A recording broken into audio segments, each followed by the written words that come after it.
disclaimer. My hair is so rude. My hair is crazy. So for one, my front hairs don't know how to just sit up in the air. So if at any point they start to fall, excuse them. Number two, this is why I don't do froze. But I'm trying, you guys. Afros and stuff, it just doesn't really work. So we're not here for perfection. We're here for trying. So hey, at least I tried. Hey everyone, welcome to my channel. It's so good to have you join me today. If you're new here, don't forget to subscribe. I think I'll be coming through with my videos and you don't want to miss out on them. So the subscribe button is right there. It's free. So you have no excuse for not subscribing. And listen, if you thought I have forgotten about you, I see you people coming here watching my videos every week and you don't subscribe. That's not being loyal. We're trying to build trust and loyalty so you know what time it is. Great! So now that that is out of the way, let's get right into the video.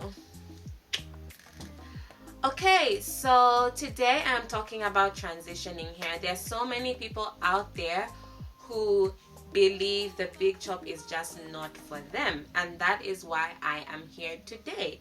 So there are people out there who just think the chop is too bold. I'm not that person, and maybe like my head ain't right, so I'm not doing any big chop, and they just want to grow out their natural hair till it gets to a length that they're comfortable with, and then after that they can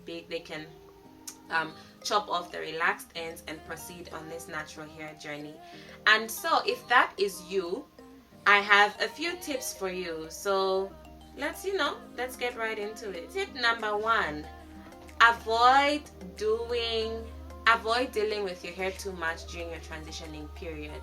So you will be having two textures on your head at the same time.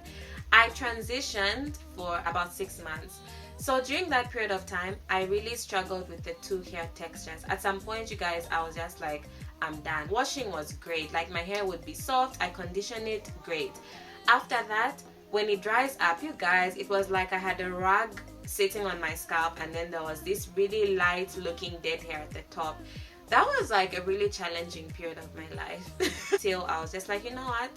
Enough is enough. I braided it because it just wasn't working. So if you deal with your hair too much while it's transitioning, that will discourage you too much. So put it away. That's all I can say. Do your hair so much, it will strain your hair, and in the end you could suffer from a lot of breakage. So if you can, just put it away. It's okay.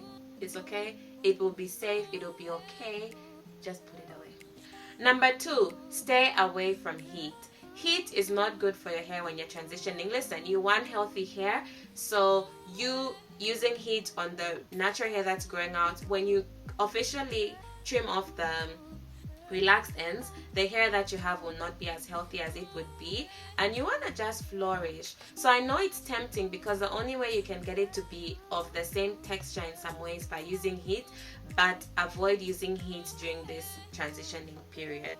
Do all you can to be as natural as possible. Avoid hot tools, and if necessary, just avoid them. If you go ahead with using them, use heat protectant, as I said in one of my previous videos.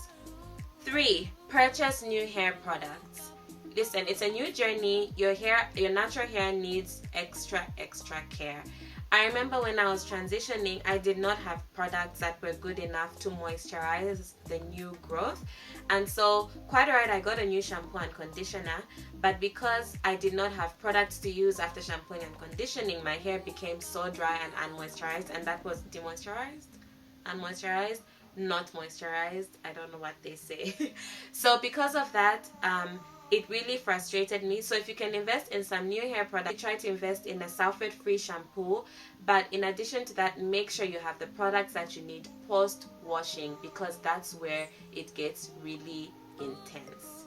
Number 4, trim your hair regularly. I think something that will help as your hair starts to grow out, trim off the relaxed ends slowly. It's up to you. You could just leave the relaxed hair on and grow it out till you're finally comfortable with cutting all of it off. But another way you could do it is to just keep trimming off the ends regularly till you finally get to that point where if you want, you can do a much larger chunk, or you could just keep trimming till you finally get to that good length. For trimming, make sure you go to people who know how to trim hair. Don't just be sitting anywhere having your hair trimmed. Be woke. Choose people who know what to do. Number 5, think of hairstyles where you don't have to necessarily show that, you know, there's some traumatic stuff going on and you're having a hard time adjusting. The best hairstyles you can do when you're transitioning your hair, Bantu knots, those are really great. I've got a friend who is transitioning and she told me Bantu knots are her go-to because they look really cute, so that those will be your friend.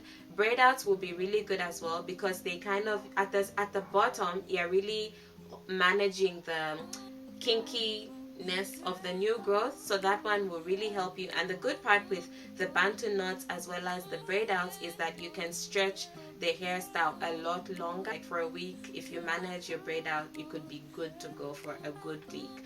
Twists are good as well, but I don't know if I'll do twists if I was transitioning, because you can twist your hair, but because twists shrink, like they don't stay stretched, they kind of shrink, so it doesn't really manage the new growth. So if you're a risk taker, go ahead and do that. That's great. Use protective styles that do not need heat.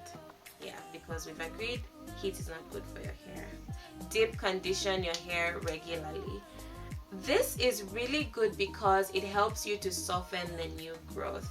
Your new growth needs to be moisturized, so if you are not good with moisturizing your hair regularly, you should deep condition much more regularly. I only began to deep condition my hair recently, and I get it, it does help your hair become a lot more soft. So if you'd like to help your hair manage the new growth at the bottom, deep conditioning will really help. Then lastly, keep your hair hydrated.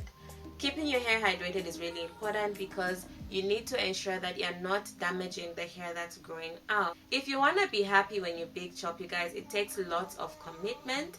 So hydrate your hair often. Make sure that your scalp is really clean, as I said on the healthy hair video, and just make sure you're doing great with the moisturizing. That will really help your hair be healthy. Do not abandon your relaxed hair ends. So all because you're transitioning doesn't mean that your natural hair that's growing out is the only part of your hair that's important. You do not want your relaxed hair to start looking dead because you're transitioning. You just look crazy and unclean. So make sure that you still stick to the ends. Make sure you put some oil on the ends. Make it look good. Another point, get a good edge control. I remember one of the reasons why I was like, oh, you guys, I'm going natural. It was because I was like, now I can't relax my edge. It's a temptation to just relax your edges and grow everything else out. Invest in a good edge control because that will keep your edges looking really good, really fresh, really slick, which is really good for you as you transition. So don't keep the head natural and relax the edges. I see you, we be seeing you girls who are trying to be slick doing that. So invest in a good edge control as you transition. I think I should do more sit downs sometimes. They're really fun. So I shall see you in the next video. Hope you have a lovely day, and don't forget to subscribe and share with your transitioning sisters. Have a lovely day. Mwah. Bye. So these are my transitioning tips.